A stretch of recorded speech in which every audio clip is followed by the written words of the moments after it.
Hey, so I want to make this very clear before I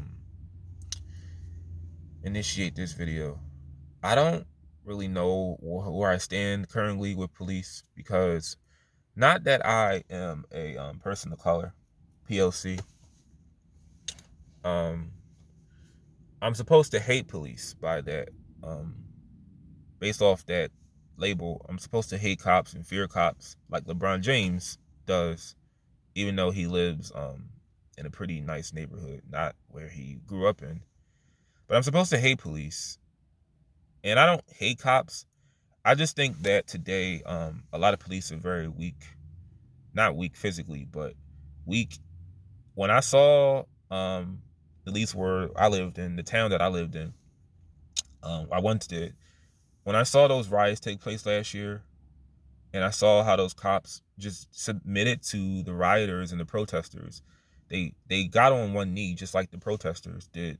Not just I understand they were using a little bit of reverse psychology on the protesters, but I think when they did that, when the police, a lot of police, supported Black Lives Matter. I feel like more crime has been happening in a lot of these bad liberal democratic cities because a lot of police are more like a lot of lawmakers are putting into effect a lot of like bad ideas, such as, so in Philly, if you can't be stopped if there is a minor traffic violation going on. So if you're driving and you have a gun, drugs that could be sold to somebody with an addiction, maybe a person that's tied up in the back of the trunk, if you have all that going on while you're driving, and we have like a minor traffic violation going on in the process, you can't be stopped by police. Um, I said in my last video, in New York, they made robbery a misdemeanor now. I just feel like police are not the police of my father's and his father's generation. Now, you can say all you want how cops are um or a lot worse back then, but I don't remember there being excuse me. I don't remember there being um like hundreds of murders every year where police were classified as pigs and the enemies of minorities.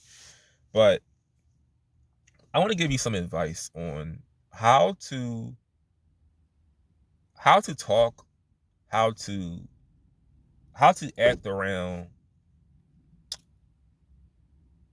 how to act when a police officer pulls you over or questions your existence while you're in an area like I am right now. So one time, it was really late, and I decided to take a nap somewhere because I couldn't drive. I was really tired. I couldn't really drive without falling asleep. So I pulled over somewhere, really nice area, and 3 o'clock comes. I get a knock on the window, and the first thing I do, I look for my key because I always leave my key on the dashboard, and my gun is on the dashboard too. And the cop, knocked on the window. I rolled it down. He asked me, you know, how what's going on? How are you? Are you are you okay? And the first thing I do is like, okay, technically what I'm doing is trespassing, so I'm informing him that I'm going to get out of here. I'm going to go, not going to say where I'm going, but I'm going to go somewhere that is not on someone's property, because if you're parked on in like a lot, or like like a private, like a business's parking lot or sidewalk, that is trespassing, and that can give you a fine, or you can go to jail for it. So you inform the police officer that you're going to go out of the area that you shouldn't be in. Now, when he asks you for your information, like your license, registration, when he asked me for mine is in the in my and the driver, like the passenger seat, somewhere under a bunch of things. So I informed him that I don't feel comfortable grabbing anything. So he informed me to get out of the car. When an officer tells you to get out of the car, get out of the car. Do not go back and forth. If you have drugs or weapons, like me, not drugs, but when you have like anything he should know about, let him know so you don't make it worse on yourself. Because if you tell him up front, hey, I have a bag of coke in the car, and you don't tell him initially, then he's going to want to search the entire car, maybe tear the whole car apart. So just tell him initially, hey, this is what I have, and take your charge, because you're just making it a lot worse on yourself. So when I let him know I had the gun in the car, what he did was he ran my concealed carry permit. It came back fine. Strangely, my name was not under the gun, which I I put off a lot of things, so I did not get it. I couldn't find the paper. Where it took me 4 hours to do a background check and to buy it. But luckily for me, he he um he said, I'm going to trust that this is your gun, and it is my gun. I paid virtually $800 for this gun because it was brand new. Because my last one I got ripped off. It was a horrible gun, and it's the thing, man. I don't even really use it. I'm not in bad areas, so I don't really have to use it. But it's just it makes me feel calm when I do have a gun. And people say anyone that carries a gun is a coward. People don't know how to use their hands. See, this is the thing you have to understand. Anyone that talks like that says how no one wants to fight anymore, everybody wants to pull out guns, it's the level of the threat why people use guns. Not everybody is a UFC fighter. If you are, see, this is what you got to understand. If that is what you are, and someone is a lot smaller than you, they're not going to waste their time trying to fight you when they can just easily just pull out a gun and kill you. If they feel like their life was in danger, because you can't just use it when you want. But I don't want to get away from the concept of the video.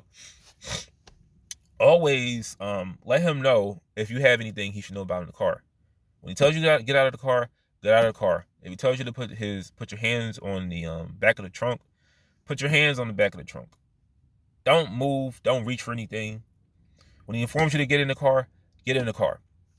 Why I'm saying all these things is because as much as I don't really have a stance on support or support of police, like lack of support or support, that is still authority. You need to respect authority, no matter what race they are, black, white, Hispanic, Asian. Respect them, because at the end of the day, when there's an emergency going on, you call these people. These are the people that you call. And yeah, your tax dollars pays for their service, but there are a lot of things that our tax dollars cover that people don't even use. I have an aunt that doesn't even know how to use a library. I don't think she's ever owned a library card before in her life. But you respect authority and understand what their job consists of on a daily basis. With that being said, when you are stopped by a police officer, don't reach for anything. Keep your hands on the steering wheel. Put your ID and your information on the dashboard. Pull the windows down. If he instructs you to do something, just do it. Don't go back and forth. If you have anything illegal on you, it looks worse arguing. Just take the charge, and maybe if you cooperate, they could, maybe drop it. But don't go back and forth with police. Just don't do it.